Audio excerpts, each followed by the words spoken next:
Hello les loupios, je suis super contente de vous retrouver pour une nouvelle vidéo et cette fois-ci ce sera pour un vlog de grossesse. Donc vous verrez cette vidéo en décalé parce que j'en ai tourné deux autres que je vais publier avant, donc vous allez voir cette vidéo je pense probablement 2 semaines.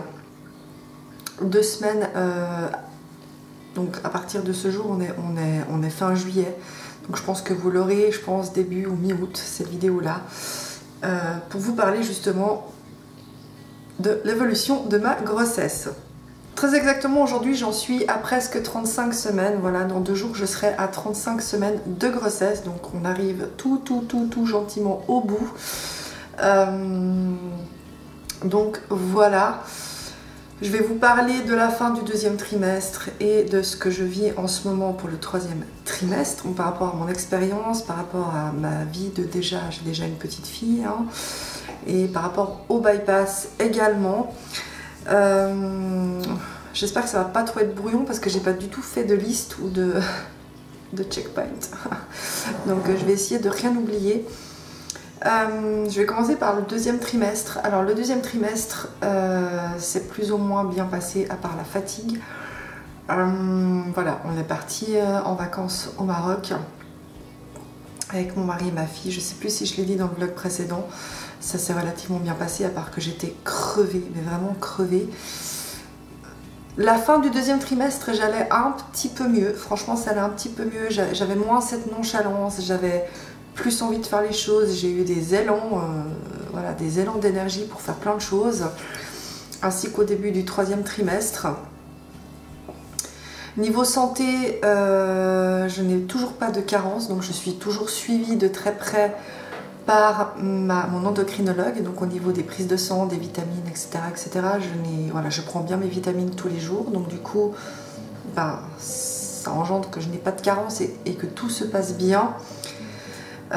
J'ai été arrêtée par ma gynécologue début juillet parce qu'il fallait m'arrêter, voilà, donc en sachant que le terme est pour fin août, donc je me suis arrêtée environ un tout petit peu moins de 2 mois avant, parce que voilà, je suis épuisée et en plus j'ai tellement mal au dos par contre. Alors ça aussi, le mal de dos, on va y revenir, au petit bobo. Mais sinon voilà, la fin du 2e trimestre et le début du 3e trimestre, franchement ça c'est, à part la fatigue quotidienne normale d'une femme enceinte, j'ai envie de dire, ça va, j'ai pas à me plaindre.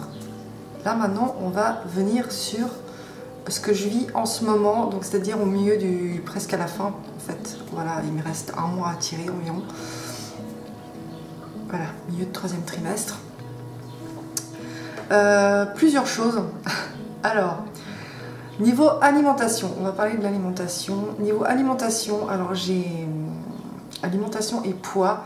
Je suis actuellement, alors ça varie de semaine en semaine, mais je varie entre 2,8 et 3,5 kg de prix pour l'instant. J'ai pas encore été en dessus des 3,5 kg de prix et ça varie chaque semaine. Vraiment chaque semaine, soit je redescends en dessous des 3,5, soit je suis à 3,5. Voilà, ça varie entre 3 et 3,5. En gros, donc niveau poids je vais pas me plaindre du tout, hein, mais alors pas du tout, en sachant que voilà, même si je prends 5-6 kilos d'ici la fin, de toute façon le jour de l'accouchement les 6 kilos ils sont noirs, donc voilà, je me fais pas de soucis pour ça, je fais pas du tout une focalisation sur mon poids, je le contrôle régulièrement parce que c'est quand même important. Mais sinon je fais pas une fixette de me dire mon Dieu faut pas que je prenne 200 grammes de plus. Non, je veux dire c'est une grossesse, c'est un bébé, stop. Parce que quand je vois certaines femmes, je suis désolée mais sur des réseaux qui disent mon Dieu je suis à 5 mois, j'ai pris 4 kilos. J'ai envie de dire mais tu veux quoi? Tu veux un bébé ou tu veux... Enfin je sais pas, enfin... 4 kilos c'est rien pour une grossesse, hein, qu'on s'entende. Je veux dire, même 10 kilos pour une grossesse, c'est environ, je crois que c'est une moyenne. 10 kilos, 10 ou 12 kilos, c'est une moyenne. Voilà. Moi, j'ai de la chance pour l'instant, j'ai pas beaucoup pris, mais voilà, je fais pas une fixation dessus. Niveau alimentation, alors là, ça se corse un petit peu parce que... Comment vous dire? Alors, j'ai souvent faim. Et quand j'ai faim, j'ai faim, quoi. Enfin, J'ai pas des pulsions comme avant, comme au début, avec, vous savez, tout ce qui était chocolat, bonbons, malbouffe, machin. Là, ça va. Par contre, j'ai souvent faim. Pourquoi? Parce que, alors le soir, ça va mieux. Mais par exemple, à midi, je dirais que 3 fois sur 4, j'arrive pas à manger. Parce que je bloque. Alors, est-ce que c'est la petite qui est trop haute et qui m'appuie et qui m'empêche de manger? Ou je sais pas. Bref, c'est vrai que des fois, hier, j'ai mangé 7 poulets et une patate, quoi. Donc, parce qu'il n'y a rien qui passait. Du coup, ce qui fait que ça fait quand même un mois où je mange plus régulièrement dans la journée. Alors, je mange pas des grandes quantités, mais je fractionne, quoi. Je mange toutes les 2-3 heures, pour vous dire. Des petites quantités, mais je mange toutes les 2-3 heures. Pour l'instant, ça me convient comme ça. Par contre, le soir, alors je sais pas si le soir, elle descend et elle se dit « Wouh, festin !» Et là, le soir, je suis capable de manger. Donc, alors, jamais une assiette complète, parce qu'avec un bypass, je ne peux pas. Mais les assiettes à dessert, là, pas les toutes petites à café, celles en dessus. Là, j'arrive à manger mon assiette en entier. Voilà, pour dire. Donc, voilà, niveau alimentation, je mange de tout. J'ai plus les pulsions d'avant. Oui, de temps en temps, j'ai envie d'un bout de chocolat, mais c'est pas des pulsions. J'appelle pas ça des pulsions, c'est plus une envie passagère parce que je le vois dans le frigo. C'est pas comme au début où il fallait que j'aille acheter mon chocolat et mes bonbons, quoi. C'était de la folie, c'était de la folie. Là, voilà, j'ai faim, je mange. En plus, là, j'ai racheté des tomates cerises. Ma folie de cette grossesse, honnêtement, c'est les tomates cerises. Je crois que j'ai jamais mangé autant de tomates cerises de toute ma vie que pendant cette grossesse. Je pourrais manger que ça, que ça, que ça. Et du coup, j'attends avec impatience que les miennes poussent parce que j'ai un balcon et je fais pousser des tomates cerises sur mon balcon. Et elles sont là, hein, mais elles sont vertes. J'aimerais bien qu'elles, tu vois, parce que j'ai très envie de les manger. Mais bon, en attendant, j'en achète à Légufrais, pas très loin, donc c'est des produits de la région. Et je me fais une overdose de tomates cerises, là, comment je vous dis, hein, jamais autant mangé de tomates cerises de ma vie. Donc voilà, niveau alimentaire, voilà, je bois beaucoup moins de boissons sucrées aussi. J'ai eu cette période où j'avais envie de sucre, mais tout le temps. Comme les 4 premiers mois, là où j'étais malade comme un chien, mais ça m'empêchait pas de manger. Ouais, j'avais cette folie de boissons sucrées, gazeux et tout, alors que là, voilà. Oui, si on a, je vais me prendre un verre pour me faire plaisir, parce qu'il faut pas abuser, hein. Un bypass, ça veut pas dire se morfondre toute sa vie. Moi, j'estime que j'ai droit à un verre de coca de temps en temps, ou un verre de thé froid, ou Signalco, peu importe. Tant que moi, je le vis bien, c'est mon problème. Je sais qu'il y en a qui sont très... plus jamais je tout ça, plus jamais je... tant mieux, hein, si vous y arrivez, tant mieux. Moi, j'y arrive pas. Après, je tombe pas dans l'excès. Voilà, de temps en temps, ouais, j'ai envie d'un verre de coca avec des glaçons. Je me fais mon verre de coca avec des glaçons. Mais c'est pas tous les jours. Le reste du temps, je bois beaucoup de tisane. Là, en ce moment, je vais y revenir après. Je bois de la tisane de feuilles de framboisier. Je bois beaucoup d'eau. Et des fois, je me fais un sirop. Puis des fois, je me prends un verre de thé froid. Mais c'est vrai que c'est principalement de la tisane et de l'eau. Donc non, pour ça, tout va bien. J'ai passé cette période où j'avais vraiment envie de sucre, entre les bonbons, le chocolat, les boissons sucrées. C'était l'horreur. Je suis bien contente que ça se soit arrêté parce que j'ai eu très peur à un moment donné. Je suis là, mais je vais jamais m'en sortir. Donc niveau alimentaire, voilà, voilà la situation. Tout va bien, entre guillemets, à part des fois où j'arrive pas à manger. Là, il y a 2-3 jours de suite où tous les jours je vomissais systématiquement. Après avoir mangé, je gardais pas les trucs. J'arrivais pas à manger pendant 3 jours. Pourquoi? Je sais pas. Les émotions, la fatigue, etc., etc. Hello tout le monde, juste une petite parenthèse parce que je me suis rendu compte que j'avais complètement oublié d'aborder un sujet very important. Du coup je filme avec mon téléphone, hein, parce que du coup je suis pas maquillée non plus, mais ça va, j'ai pas une tête de trop enfin bref. Concernant le diabète gestationnel, parce que ça c'est un sujet important et j'ai complètement oublié de vous en parler je crois, donc voilà, petite parenthèse en aparté. Concernant le diabète gestationnel, alors il s'est avéré que je n'en ai pas et j'ai dû me piquer jusqu'à à peu près il y a 1 semaine, donc jusqu'à 34 semaines, tous les jours d'abord et après 1 jour sur 2, puis après 1 jour sur 3 pour vérifier les taux en fait. Donc je me piquais à jeun et après 1 heure après le repas, soit 2 heures après, je variais, soit 1 heure après, soit 2 heures, et je notais tout dans un calepin avec tout ce que je mangeais en fait. Ça c'était moi, tout ce que je mangeais c'était pas demandé, mais moi j'avais besoin de vraiment être claire dans ce que je faisais. Et il s'est avéré que je ne fais pas du tout de diabète gestationnel. Oh, vous imaginez mon soulagement, surtout que j'étais pratiquement sûre d'en avoir. Hein. Concrètement, j'étais là, mais je vais en avoir, c'est pas possible, c'est obligé. Donc bonne surprise. Par contre, je fais beaucoup d'hypoglycémie. Alors, et ça c'est affreux, c'est affreux, c'est horrible. Après, on apprend à le gérer. Moi, j'ai appris à le gérer. Mais c'est vrai que je veux dire, suivant ce que je mange, je sais d'avance qu'une heure après, il faut que je remange autre chose avec des sucres longs. Par exemple, si j'ai envie d'une glace, je peux manger ma glace. J'ai envie d'un truc sucré, je mange mon truc sucré. Mais une heure après, je sais qu'il faut que je mange des sucres longs. Donc soit des fois je prends un bout de fromage avec un bout de pain complet, ou des fois je prends des fruits, des fois je prends la folie des tomates cerises. Mais voilà, l'hypoglycémie c'est pénible, mais sinon voilà, le diabète gestationnel, j'en ai pas et je suis bien contente. Donc voilà, mon endocrinologue m'a fait contrôler ça de cette manière-là, en me piquant régulièrement, voilà, souvent les premiers jours et après en diminuant, en sachant que je n'ai jamais dépassé les 7. Alors ça c'est pour la Suisse, pour la France, je sais pas. Je sais qu'en Suisse, il faut pas qu'on dépasse 7 à jeun et je sais plus combien c'est, enfin voilà. Donc je suis largement pas du tout en diabète gestationnel. Au contraire, je fais de l'hypoglycémie, youpi! Donc voilà, niveau alimentation, ben, ça change pas grand chose, à part que je sais maintenant que si je mange trop sucré, je sais qu'une heure après, il faut que je mange autre chose pour pallier, pour éviter la descente du sucre en fait, pour essayer de la maintenir un peu comme ça, parce que sinon c'est violent comme sensation. C'est vraiment les jambes en coton, on tremble, on fait un malaise quoi. Donc voilà, je suis descendue, je crois, à 2,9 le plus bas. 2,9 ou 2,8, je sais plus, bref, enfin, je suis descendue en dessous des 3. Voilà, donc voilà, je suis bien contente, je suis ravie. Ça veut dire que j'aurai un branchement de moins. Si je viens accoucher par voie basse, j'aurai un branchement de moins. Parce que voilà, la première grossesse, j'étais branchée de tous les côtés, c'est juste horrible. Avec le déclenchement à l'ocytocine, perf d'ocytocine et la perf d'insuline de l'autre côté, enfin bref, c'est pas agréable quoi, franchement, c'est pas agréable. Donc voilà la petite aparté, voilà, je vous laisse avec la suite de la vidéo. Bisous. Niveau fatigue, alors comme j'ai dit, j'ai eu un gain d'énergie, vers la milieu du deuxième trimestre et voilà, début du troisième trimestre. Donc là, j'ai fait plein de choses.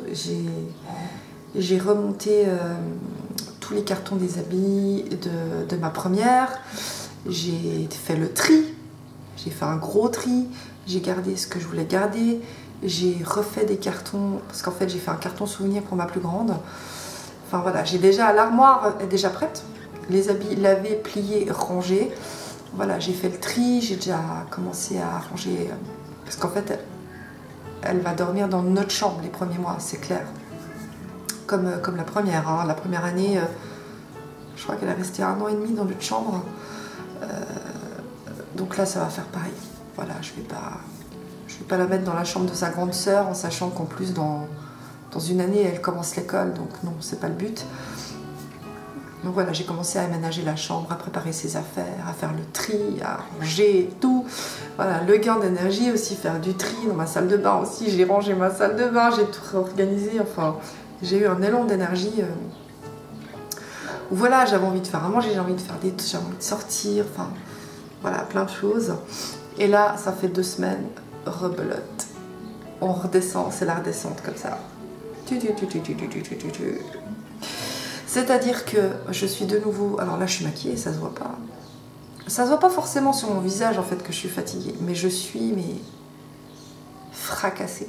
Mais fracassée. Et encore là, on n'est pas encore dans la canicule. Donc il y a eu la canicule que j'ai survécu. Hein, je l'ai mal vécu, mais j'ai survécu.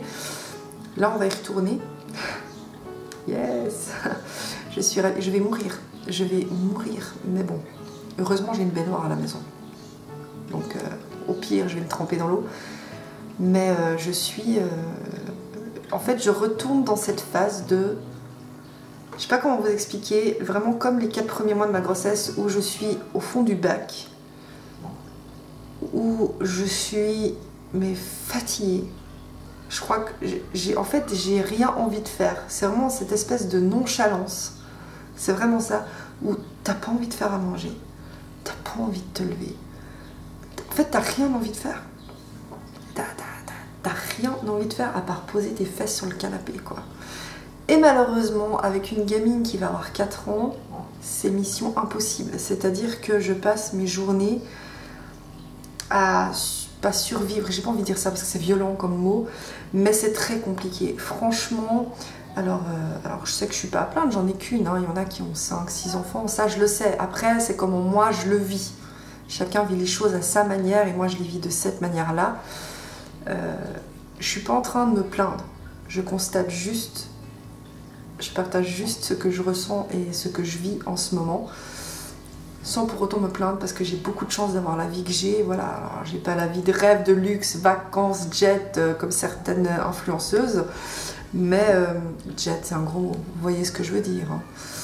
Et je les critique pas du tout, hein.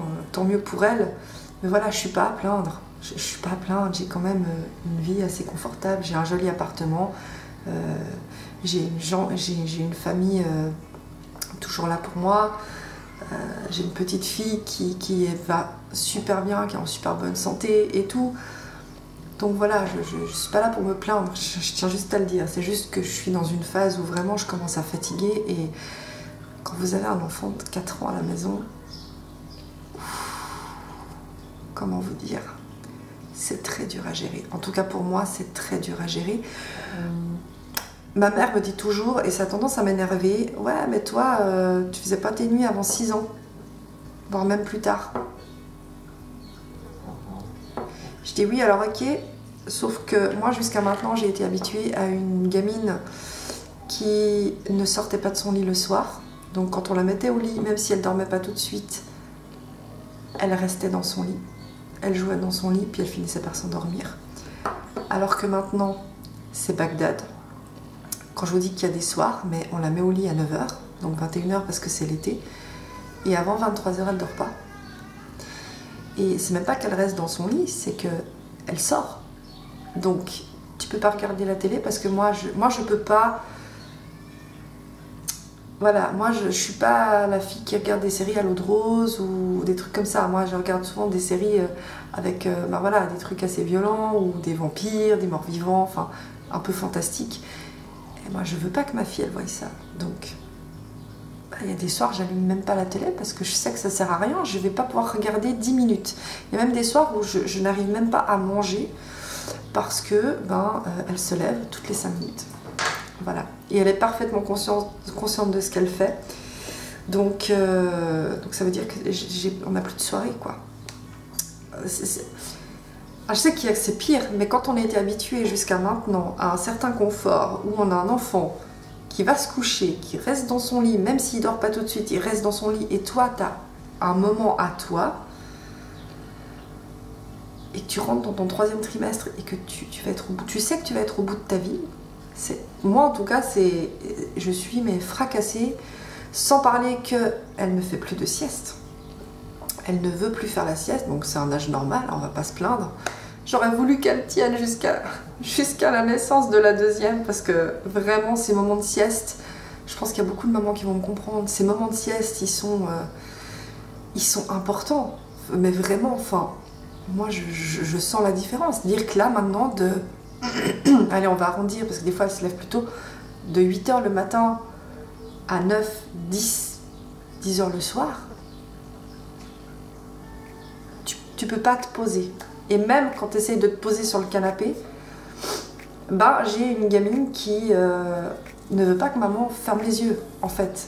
Donc des fois, je dis, je mets un dessin animé, puis moi, j'ai besoin de me reposer parce que je suis fatiguée, parce que je porte un enfant, parce que le quotidien est fatigant quand même. Et elle me laisse pas dormir. Elle me laisse même pas fermer les yeux 10 minutes. Donc c'est fatigant. Mais voilà. c'est quand même un amour, même si on est entré dans la phase de test et de provocation à mort. Donc ça aussi, ça fait beaucoup d'un coup en fait. Quand on a un enfant qui a il y a 3 mois, c'était un ange, enfin, vraiment facile quoi, vraiment une petite fille facile, avec son caractère bien là, mais une petite fille facile, vraiment. Et là, je pense qu'il y a la phase des 4 ans, il y a le fait que je sois enceinte, qui la perturbe beaucoup aussi, malgré le fait que j'essaye d'en parler avec elle. Bon, heureusement, elle arrive à partager les émotions qu'elle ressent par rapport à ça, donc ça c'est très bien. Mais je sais que c'est quelque chose qui la préoccupe beaucoup, donc c'est un peu un mélange de tout, plus de sieste. La phase des 4 ans, plus maman qui est enceinte, ben, ça fait un peu un cocktail explosif qui fait que on est sans cesse dans les comportements des filles d'un enfant de 4 ans, quoi. Et c'est... Bref, il y a des jours où c'est très compliqué, mais là, ces jours, j'ai un mari qui me soutient bien dans les trucs, donc c'est parfait. Mais sinon, elle est adorable, hein. Enfin, je veux dire, j'ai un enfant merveilleux. Enfin, voilà, c'est juste que quand on est dans cet état de fatigue de grossesse, c'est plus difficile de supporter les jours. Enfin, moi, en tout cas, j'ai moins de patience, surtout en fin de journée. En début de journée, j'ai beaucoup de patience, j'essaie de discuter, j'essaie de pas trop m'énerver.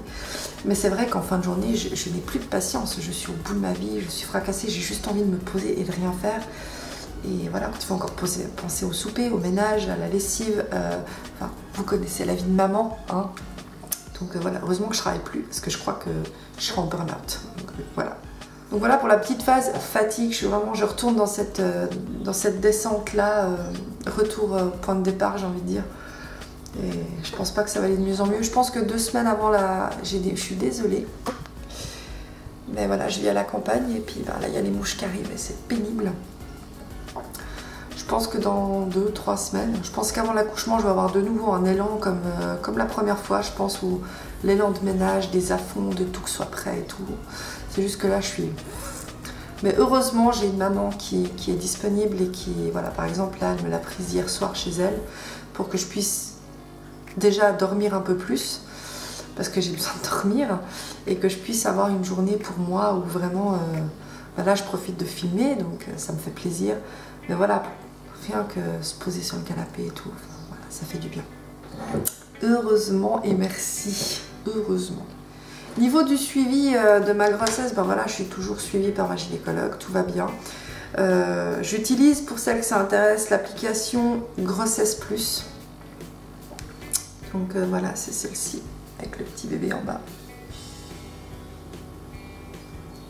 Voilà. Je crois que c'est une application que beaucoup de personnes qui sont enceintes et tout connaissent. Donc voilà, ça permet vraiment de suivre votre grossesse. Il y a des petits articles très intéressants sur l'allaitement, sur la dépression. Enfin, chaque jour, il y a un petit article hyper intéressant sur un des sujets de la grossesse. Donc ça, c'est super cool. Donc là, comme je dis, je suis à pratiquement 35 semaines, mais vous verrez cette vidéo plus tard. Je pense que quand vous verrez cette vidéo, je serai en tout cas à 37-38 semaines, je pense, logiquement. Parce que je ne vais pas vous poster 3 vidéos 3 jours de suite d'affilée, enfin je vois pas l'intérêt. Au niveau des autres bobos liés à la grossesse, alors comment vous dire? Alors déjà, je fais de la rétention d'eau. Là j'ai les pieds qui gonflent, concrètement oui j'ai les pieds qui sont gonflés. Voilà, et ça c'est normal, je ne suis pas inquiète plus que ça. Je vais m'inquiéter, par exemple si j'ai des signes de prééclampsie. Prééclampsie c'est une maladie liée à la grossesse. Où justement vous avez des œdèmes, vous avez des pressions très hautes, des tensions artérielles très hautes, et ça faut aller très vite, très vite à l'hôpital. Donc ça je surveille assez, j'en ai pas eu pour la première grossesse, donc il n'y a pas de raison que j'en ai maintenant. Mais oui, j'ai les pieds qui gonflent, mais chose normale, et je vous garantis que comparé au gonflement que j'avais pour ma première, c'est que dalle. Pour ma première, j'avais des jambes, c'était des poteaux. C'était des poteaux. Mon mari me disait, je sais pas comment tu marches. Donc voilà. Au niveau des autres bobos, le dos, on en parle du dos. Oh, Mon Dieu. Non mais j'ai tellement mal au dos, franchement. Ça, c'est... Vous savez, quand j'ai eu ma première fille, j'étais à 130 kg, donc j'étais obèse. D'accord? Et j'avais vraiment une bouée. Déjà, les gens ne voyaient pas que j'étais forcément enceinte. Pour eux, j'étais juste grosse, n'est-ce pas? Ce que je peux comprendre, hein. Moi aussi, je voyais pas que j'étais enceinte. Franchement, pour moi, c'était... Moi, je suis grosse, puis c'est tout. Et du reste, je l'ai très mal vécu. Mais du coup, le poids de mon corps n'était pas trop modifié parce que ben, j'étais un tonneau, en fait. Alors que là, comme j'ai perdu quand même 45-48 kilos, 45 maintenant, vu que j'en ai repris 3, bah... j'ai vraiment le ventre de la femme enceinte, surtout quand je suis debout. Quand je suis assise, ça se voit beaucoup moins. Quand je suis couchée, ça se voit encore moins parce qu'apparemment, elle a de la place. Mais par contre, quand je suis debout, j'ai vraiment le ventre, quoi. J'essaierai de vous mettre une photo. J'ai vraiment... j'ai un beau ventre. Franchement, moi qui me plaignais pour ma première grossesse de ne pas avoir de ventre, là, je ne peux plus me plaindre. Parce qu'alors, vraiment, c'est un truc de dingue, hein.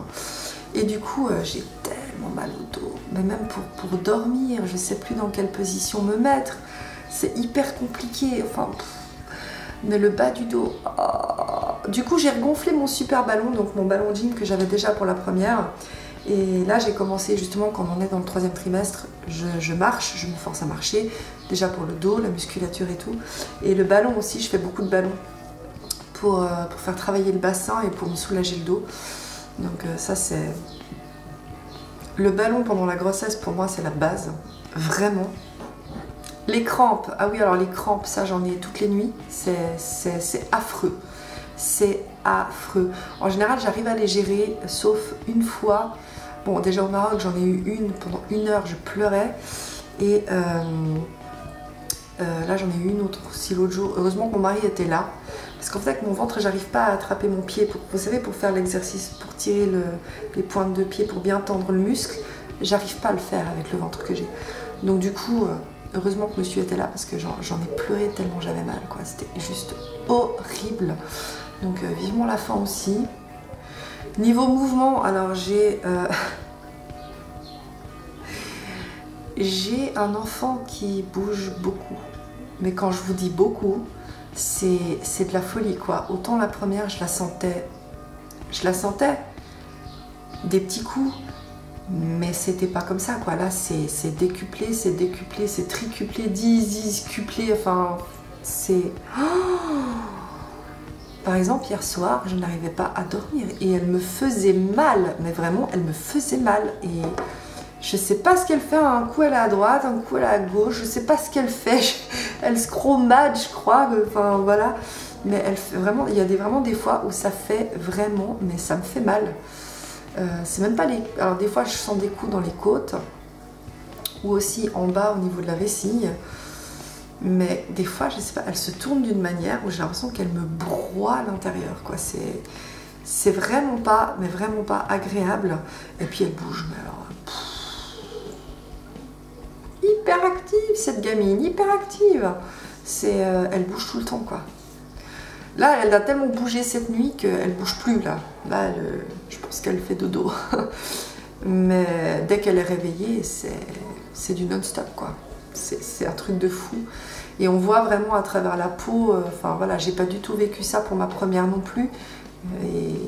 Et là, je découvre en fait cette grossesse. Alors, chaque grossesse est différente, mais de passer d'une grossesse à 130 kg à une grossesse à 85 kg environ, ben, je vous garantis que c'est encore plus différent en fait. Parce qu'on découvre des choses et des sensations qu'on n'avait pas avant. C'est vraiment bien. Niveau de près, oui, alors je vous parlais d'une tisane parce que j'ai ma tisane, j'ai fait exprès de la prendre devant moi. Alors justement, je vous parle d'une tisane parce que c'est une tisane que je prends depuis 2 semaines environ. C'est ma belle-mère qui m'en a parlé. Donc c'est une tisane, donc c'est des feuilles de framboisier, donc tisane de feuilles de framboisier. Et je la prends parce qu'elle est très très réputée pour la grossesse, surtout en fin de grossesse. Alors je sais qu'il y en a qui la prennent dès le début, moi j'ai pas voulu prendre de risques. Vous allez comprendre pourquoi après. J'en ai pas pris pour la première parce que je connaissais pas, mais là de toute façon c'est de la tisane donc ça va pas me faire de mal. En plus de ça, bah, ça me permet de m'hydrater. Donc c'est vraiment une tisane qui est conseillée aux femmes enceintes, surtout dans le 3e trimestre. À mon sens, c'est plus logique dans le 3e trimestre. Elle contient plein de bonnes choses, dont de la vitamine C, la vitamine E, la vitamine A, la vitamine B. Elle contient également de l'acide folique. Elle a plein de minéraux. Elle a aussi du zinc, du fer, du chrome et du manganèse. Et elle est riche en tanins anti-inflammatoires. Donc, tout ça, déjà, bon, c'est très bon pour la santé, et encore plus quand on est enceinte. C'est aussi une tisane qui a pour effet, je vais vous dire ça tout de suite, pourquoi elle est réputée justement. Elle contient aussi donc de la fragrine, donc ça permet de tonifier les muscles de la ceinture pelvienne, donc l'utérus. Donc ça peut permettre de réduire les nausées matinales, ça améliore l'efficacité des contractions, parce que ça renforce l'utérus et la solidité du sac amniotique. Ça tonifie les muscles, ça peut réduire la douleur des contractions pour l'accouchement. Et ça aide aussi à réguler les hormones après l'accouchement. Donc, et c'est aussi bon pour l'allaitement. Voilà. Moi, je la prends dans le 3e trimestre déjà, parce qu'il y a plein de bonnes choses dedans. Et aussi parce que voilà, j'ai envie... voilà, je mets toutes les chances de mon côté pour avoir un bel accouchement naturel. Donc si ça peut me faire du bien à tonifier mes muscles et tout ça, l'utérus, c'est bien. Par contre, alors voilà pourquoi moi je la prends que maintenant en fin de grossesse, ça peut accentuer les contractions de Braxton Hicks. Parfait. Cette vidéo en fait elle va dans un ordre très bien, je suis très contente. Les contractions de Braxton Hicks, je ne sais jamais comment ça se prononce, en fait c'est des fausses contractions qui vont préparer votre corps à l'accouchement. Donc ça, c'est des contractions qui viennent à n'importe quel moment de la journée, à n'importe quelle heure, qui ne sont pas du tout régulières, qui ne sont pas douloureuses, mais ça peut être désagréable sans être douloureux, je précise. Moi personnellement, j'en ai toujours eu, déjà pour ma première grossesse, mais là encore plus pour la deuxième. Et c'est vrai que la tisane de feuilles de framboisier, ça peut accentuer ce genre de fausses contractions en fait, parce que justement ça prépare le corps à l'accouchement. Donc c'est pour ça qu'en début de grossesse moi je la prendrai pas, parce que voilà, ça peut, il n'y a pas d'étude qui a été prouvée là-dessus, mais je me dis que ça peut peut-être provoquer des fausses couches, j'en sais rien. Alors que là vers la fin de la grossesse, le but c'est justement de préparer son corps à donner la vie. Donc j'en prends depuis 2 semaines, pour l'instant j'en prends une tasse. C'est une grande tasse, donc on va dire 2 tasses par jour, parce que je pense que ça équivaut à 2 tasses. Ça n'a pas un goût extraordinaire. Moi, j'ai l'habitude de boire plein de tisanes sans sucre, donc ça ne me dérange pas plus que ça. Quelqu'un qui a l'habitude du sucré, faudra mettre du sucre dedans. Mais sinon, voilà, pour moi, c'est une tisane, quoi. Ça se boit, tant mieux. Donc, je bois ça vraiment tous les jours depuis 2 semaines. Et c'est vrai que j'ai plus de fausses contractions, mais c'est le but recherché, quoi. Donc voilà, comme je dis, c'est pas douloureux, mais suivant ce que j'ai fait dans la journée, si j'ai beaucoup marché, si j'ai beaucoup fait dans la journée, alors là, effectivement, ça peut vraiment être désagréable parce que ça contracte assez fort, mais c'est pas douloureux. Et ouais, c'est surtout quand je fais beaucoup dans une journée que j'en ai plus le soir. Sinon, j'en ai dans la journée, mais c'est raisonnable. Ça fait pas mal. Ça peut être désagréable, mais ça ne fait pas mal. Donc, voilà, santé. 2 dernières petites choses à partager avec vous. Alors, ce que j'ai pas eu pour la première grossesse, c'est les seins qui perlent. Alors moi, je stimule tous les jours. Ça, c'est moi aussi. Je le fais tous les jours. Je stimule mes seins. Voilà. J'espère choquer personne, c'est la nature. Mais voilà, j'essaye tous les jours de masser mes seins pour les préparer au futur allaitement. Parce que quand j'ai voulu allaiter ma première, j'ai galéré. Alors j'ai réussi à l'allaiter, mais je vous dis pas la galère. Et je pense que c'était psychique parce que j'ai fait une fixation. Mais là, vraiment, j'essaye de rester zen et tout, et je suis contente parce que j'ai déjà du colostrum en fait, donc alors ça coule pas comme ça, mais si je stimule, voilà, il y a quand même du colostrum qui sort, donc ça pour moi c'est génial. Enfin à chaque fois que je suis là, ah, trop bien, donc ça c'est déjà une chose Pour celles à qui ça n'arrive pas, ça ne veut pas dire que vous n'aurez pas de lait après, ça veut absolument rien dire. Je tiens juste à le préciser. Moi, j'en ai pas eu du tout, pas du tout pendant ma première grossesse. Et j'ai quand même pu allaiter, alors avec difficulté, mais bon, ça c'est parce que moi j'étais focalisée là-dessus et que je pense que ça m'a bloqué le lait. Mais sinon, voilà, j'ai déjà les seins qui perlent un peu. Et sinon, alors oui, alors comme dans la première grossesse, j'ai eu des poussées hormonales assez bizarres, n'est-ce pas? Donc pour ma première grossesse, c'était les poils et du coup, c'est jamais parti. Donc là, je suis obligée de m'épiler là, parce que j'ai affreux. Et c'est pas du duvet, c'est horrible. Mais depuis que j'ai eu ma première, c'est l'horreur. J'ai des poils là, mais c'est horrible. Donc ça, c'était ma première poussée d'hormones pour ma première grossesse. J'avais eu aussi comme des mini bouts de peau qui poussaient un peu là, sur le bras, sous l'aisselle, enfin voilà. Et là, il y a un truc qui est sorti. Ce truc-là. Voilà, ça. Je pensais que c'était un bouton. Ce n'est pas un bouton. Et on ne sait pas ce que c'est. Et voilà, donc j'irai montrer au dermatologue après l'accouchement parce que là, moi, j'ai pas envie de me prendre le chou avec ça. Il n'y a pas de pus, c'est pas infecté, mais c'est très très moche. C'est vraiment, c'est moche, c'est pas beau. Enfin bref, là, il saigne plus, donc j'ai de la chance parce qu'au début, quand je vous dis que ça pissait le sang, mais c'était impressionnant. Hein. Je me dis, mais c'est pas possible, c'est pas un bouton, ça peut pas saigner autant un bouton, quoi. Et ouais. Donc c'est bizarre, voilà. Donc il m'est sorti ça. Voilà, ça c'est sorti. On sait pas pourquoi, mais c'est depuis que je suis enceinte. Donc voilà, je vous dis, les hormones, ça fait des trucs bizarres. Donc voilà tout le monde pour cette vidéo sur ma grossesse. Je compte pas faire d'autres vidéos jusqu'à la fin. Par manque de temps, manque d'énergie et tout. Aujourd'hui j'avais le temps, j'avais envie, donc j'en ai profité pour partager ça avec vous. En sachant que voilà, mon accouchement est prévu pour fin août, donc on y est bientôt. Je pense que je vous ferai une vidéo sur mon accouchement, donc voilà, ça c'est vraiment quelque chose que j'adore partager. Je l'ai fait pour la première, je la ferai pour la deuxième. Donc voilà. D'ici là, j'espère que vous porterez bien. N'hésitez pas à poser vos questions si vous en avez, je suis là pour ça, je peux y répondre avec grand plaisir. Et ben en attendant, je vous fais plein de gros bisous et puis je vous dis à tout bientôt et je vous souhaite encore un bel été. Bye!